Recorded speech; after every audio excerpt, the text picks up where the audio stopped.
In today's video, I'm going to talk about exercises you should not be doing, either because they're not safe or they're not an effective exercise. So I'm just going to jump straight into it, and in no particular order, start off with the dumbbell tricep kickback. The reason why I think this exercise should be avoided is just because there's no constant tension on the muscle throughout the whole range of motion. So if you think about a tricep kickback, there's only really tension at the top part of the movement. Here, there's really not a lot going on. So it's an exercise I really would not program in unless you are at home and you don't have access to any equipment. You know, there's far better exercises to be doing to building your triceps. So if you want to get bigger triceps, get stronger at your pressing, do some kind of push down variation or something overhead. That way you're going to be hitting all three of the tricep heads. So you've got the medial delt, lateral head, and the long head. So just make sure you're hitting all them three and getting stronger with your movements, and yeah, you're going to make some tricep gains. The next two exercises are pretty much for the same reason. So the first one being the lat pull down behind the head. So the main issue I have of doing the lat pull down is you're externally rotating your shoulders. So for a lot of people like myself, I don't have the mobility to externally rotate my shoulders and then do a pull down. So not only are you putting your shoulder at risk of injury, but there is literally no benefit whatsoever of doing the lat pull down behind the head. You could also argue that when you're doing it behind the head, you're actually reducing the range of motion.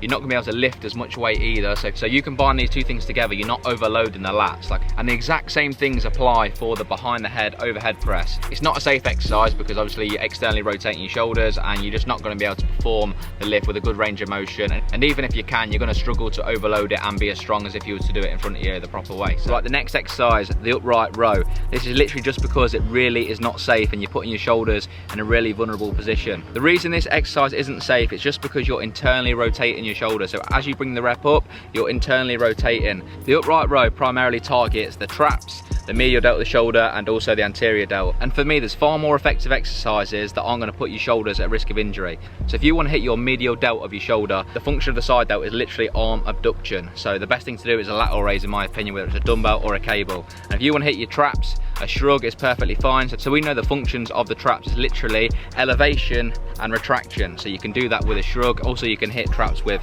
compound exercises like deadlifts and upper back rows. And to develop your anterior delts, the best thing in my opinion is just get stronger with your pressing, especially the overhead press. Moving on to the next exercise, and this is literally just because it's not an effective exercise to build your triceps up, and that is the underhand tricep push down. So what you've got to think about is that the triceps function is literally elbow extension and shoulder extension. So there is literally no benefit at all of supinating your wrist to do a push down. All it's going to do is have a negative effect on how much weight you can lift. And if your goal is to overload the triceps, if you're moving less weight than you did of doing like a pronated grip, obviously you're not going to make any gains. Also, it's very likely that your grip from your forearms is going to give out before your triceps. People might argue that when they're doing a push down with an underhand grip, they're using stricter form. However, is that the answer to change a perfectly good exercise into another one because your form's bad? In my opinion, no. If you're doing it with a pronated grip and you're finding like you're engaging too much of your chest, then just sort that out. Just don't lean over too much. Just keep your shoulders retracted, push down, get a good squeeze at the bottom, control the eccentric.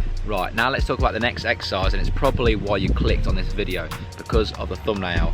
Now this one isn't actually the exercise selection, but more on the form of the exercise. And because this exercise gets performed with this form that frequently, I thought I'd give it its own name, and that is the bouncy ball deadlift. So now you probably understand what I'm talking about. So you know when people do a deadlift and they call it the touch and go deadlift, and it is far from a touch and go. It is more a bounce and up we go. Don't get me wrong, if you do a deadlift that is touch and go, it is very effective. However, when a lot of people do the touch and go deadlift, it is more of a bounce.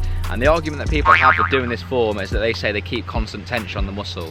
If you're bouncing the weight down, that is not constant tension. Like when you see people doing their 8 rep sets with the deadlift, or the bouncy ball deadlift, you notice that the first rep, the concentric literally takes them about 4 seconds. It is an absolute grinder, and there's no way they're getting any more reps. And somehow they get like another 6 or 7. You know, unless they've got superpowers, they've got no more left in the tank unless they bounce that weight up. Put it this way, if these people were doing a squat and their first rep took 3 or 4 seconds to get up, do you think they'd be going for another 6 reps?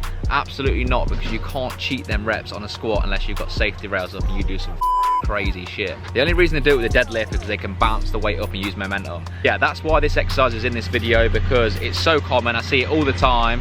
That lawnmower man, for God's sake. A few few moments later. The last exercise I'm going to talk about is the front raise. This targets the anterior delts just because you're doing shoulder flexion.